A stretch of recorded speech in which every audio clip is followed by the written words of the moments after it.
when you suddenly realise that the metaphorical rug can be pulled from under your feet quite quick at any point. It takes you into some pretty, not great places. 3 words are circulating around the Prince of Wales this week, and it's the third one that should worry Harry and Meghan most. Devastated, fuming, and then no longer shocked. That language was briefed to reporters by people sitting close enough to William to know what he's actually feeling, and every syllable of it was chosen by somebody who wanted it printed. It landed within hours of one photograph going up on Meghan Markle's Instagram. No caption, no location, 3 figures walking away from the camera carrying flowers. So, what was in that picture, and why did it take 9 days for anyone to say so, out loud? The 9 days of silence. The image went up in the 3rd week of July. Within about 6 hours, it had become the biggest royal story of the month. And for 9 days after that, the institutions that could have settled the whole thing said nothing at all.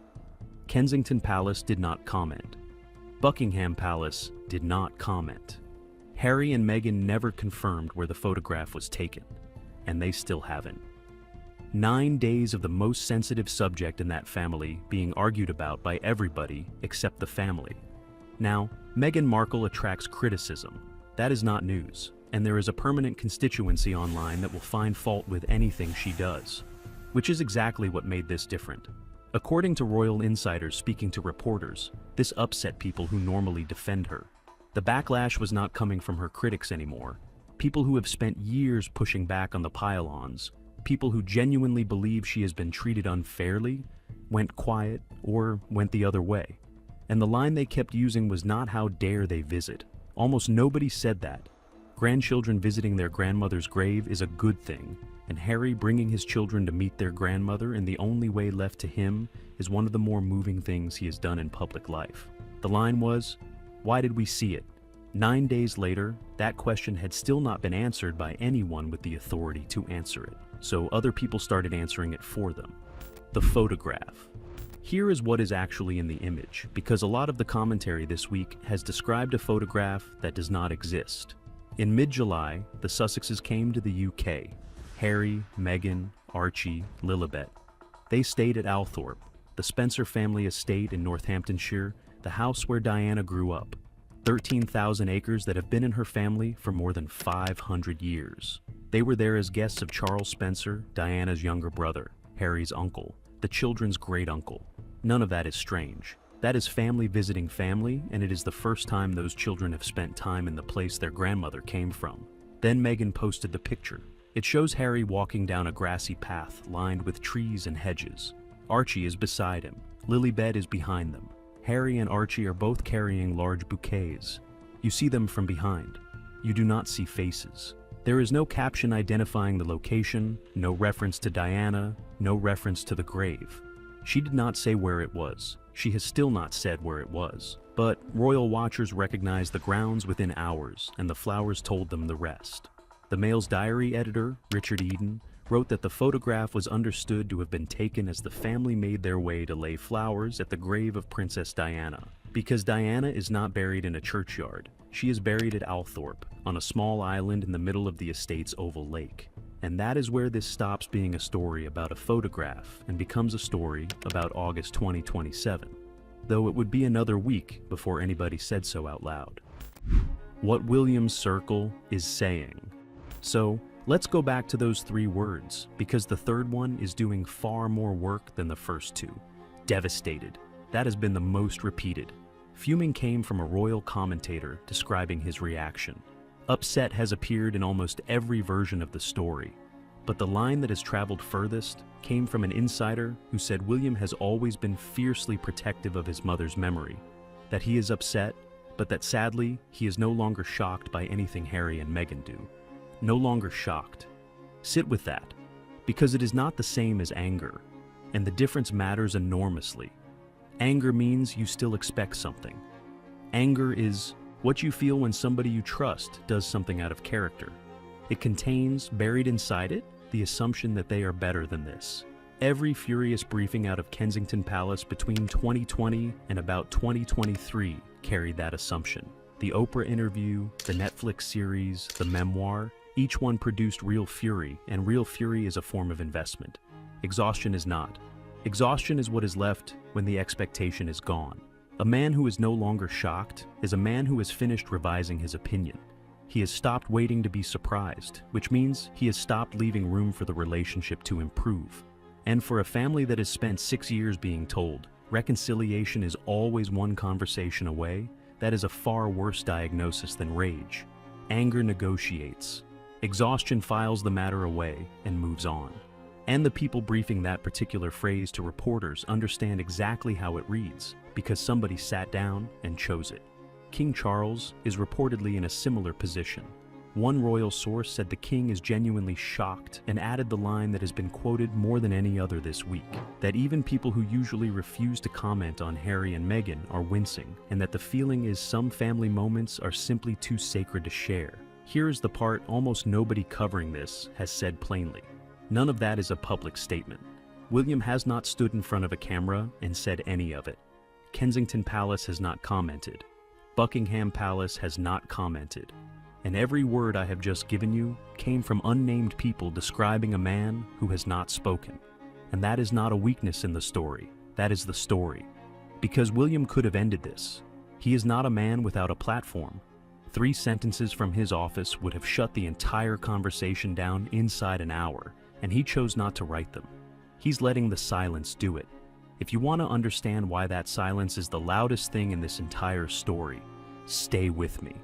Because it goes back to a decision made in 1997 about where Diana would be buried and why. Subscribe before we get there, because that decision is the part of this that almost nobody talks about. The bridge they removed. When Diana died, her brother had to choose where to put her.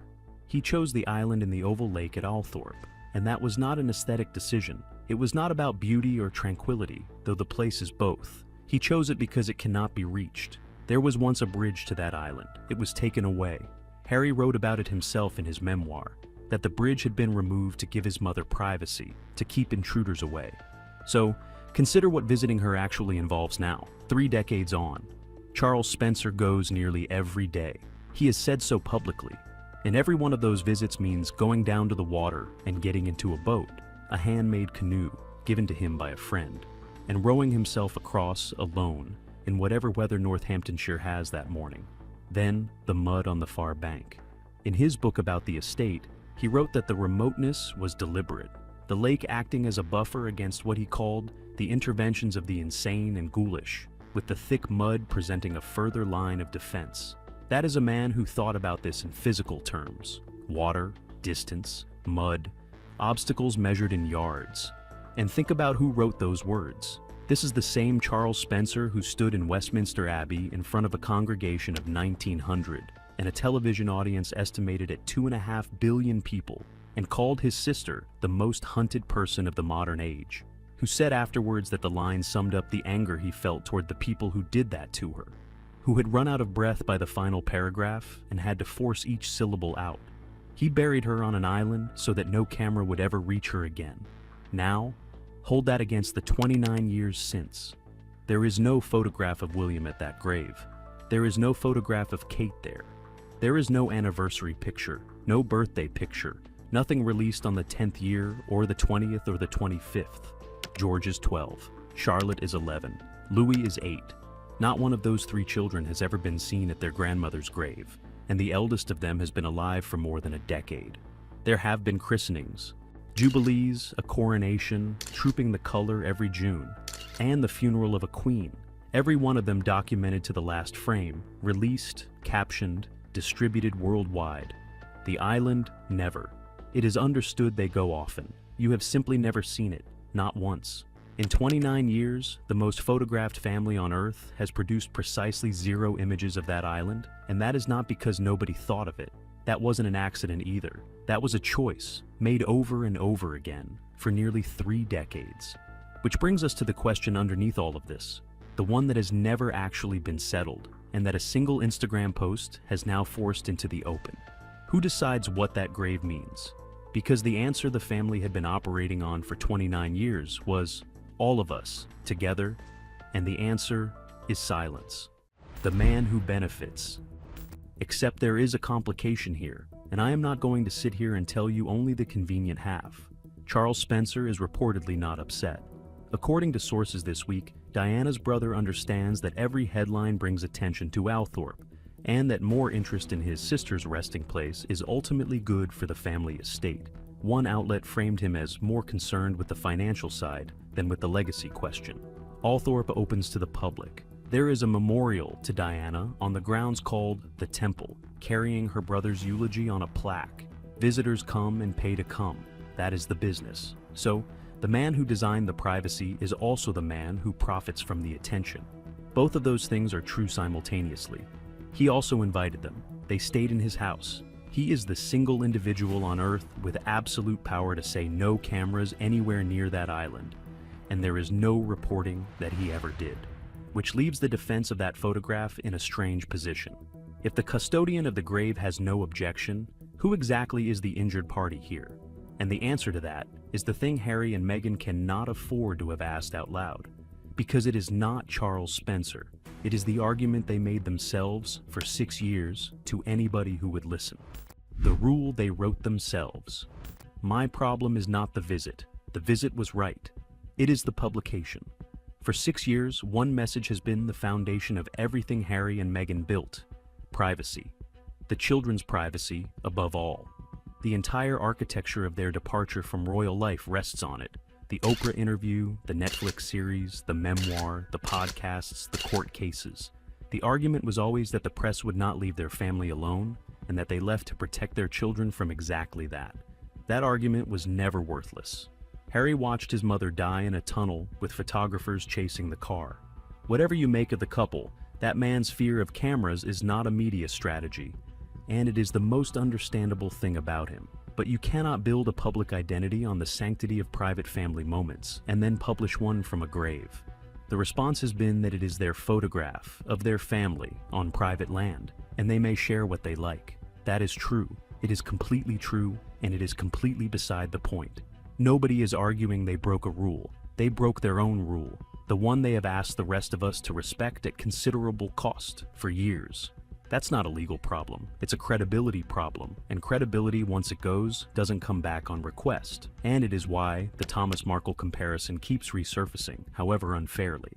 Meghan's father is alive, has spoken publicly for years about being cut off, and says he has never met his grandchildren. We have heard one side of that in enormous detail, and almost nothing from the other. And he sold photographs of himself to the press before the wedding. But people put the two images together anyway.